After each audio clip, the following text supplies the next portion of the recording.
The third modification is side chain oxidation. So when you hear the term oxidation, sometimes that's abbreviated with just an O in brackets, the opposite of a reduction, which is a hydrogen in brackets.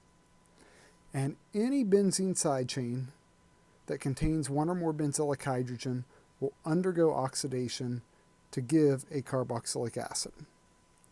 So it doesn't matter how big and long that chain is, as long as you have hydrogen at the benzylic position, one or more. If you subject this to oxidation conditions, you end up with benzoic acid.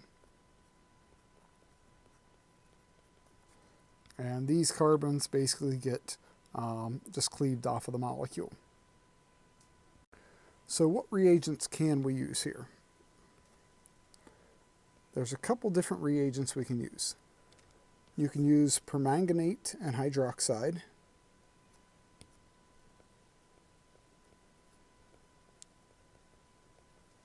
So that's a strong oxidant that can do this.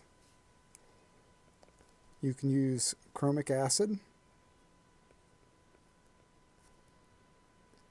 or just another way to write the chromic acid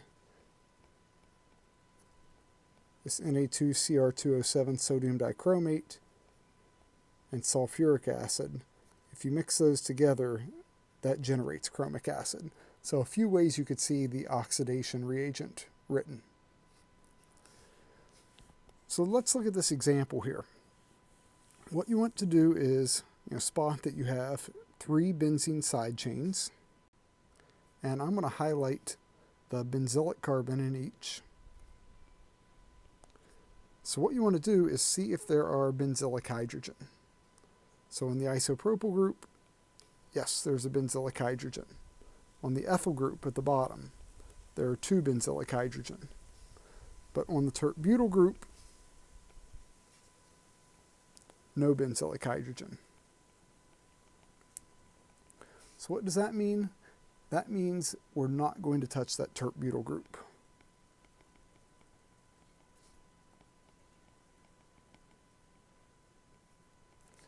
So when we draw the product for this, let's draw our benzene ring. Draw in the tert-butyl group, leave it unaffected.